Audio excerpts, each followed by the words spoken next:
علیہ السلام نماز پڑھا رہے تھے، ظہر کی نماز تھی یا عصر کی نماز تھی، صحیح مسلم میں موجود ہے۔ حضرت ابو ہریرہ فرماتے ہیں نماز پڑھاتے پڑھاتے نبی پاک نے قدم آگے کیا، نماز پڑھاتے پڑھاتے قدم آگے کیا اور یوں ہاتھ اٹھایا پھر واپس کر لیا۔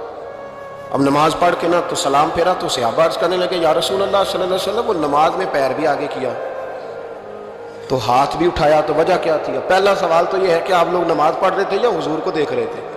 تو صحابہ تو پہلے ہی بتاتے ہیں کہ بھئی ہم تو پہلی صف میں نماز اس لیے پڑھتے تھے کہ نماز بھی ہوتی رہتی تھی اور چپ کے محبوب کی دید بھی ہوتی رہتی تھی۔ حضور سے پوچھا یا رسول اللہ وہ نماز پڑھتے پڑھتے قدم آگے بڑھایا آپ نے تو پھر پیچھے کر لیا، کیا تھا؟ اور ہاتھ اٹھایا تو پھر آپ نے نیچے کر لیا۔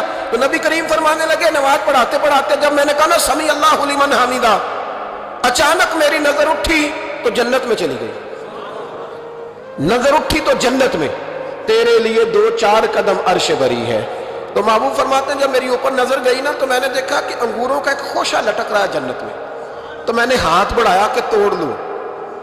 حضور کھڑے ہیں مسجد نبوی میں اور فرماتے ہیں کہ میں یہاں کھڑے ہو کے ہاتھ اونچا کروں تو میرا جنت تک پہنچ جاتا ہے۔ فرمایا میرا ارادہ ہوا کہ وہ خوشہ جنت کا توڑ لوں اور ذرا میں نے پیر آگے بڑھایا ہی تھا تو میرے دل میں خیال آیا کہ جنت راز ہے تو راز ہی رہنی چاہیے، یہ راز کھول گیا تو مزہ نہیں آئے گا، تو میں نے پھر وہ ہاتھ واپس کر لیا۔ صحابہ کہتے ہیں جب نبی کریم نے یہ بیان کیا تو ہمارے چہرے نہ تجسس سے کھیل اٹھے، تجسس سے ہم کوئی بات اور بھی سننا چاہتے تھے۔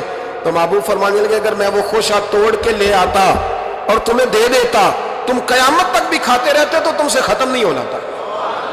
یہ صحیح مسلم کی حدیث ہے۔ او بھائی میرے رسول کریم کے واقعہ معراج پہ شکوہ کرنا، کہنا سمجھ میں نہیں آتی کیسے گئے تھے، تو جو چاہے تو ہر شب ہو مثال شب اسرا، اس لیے کہ تیرے لیے 2-4 قدم نبی کریم علیہ السلام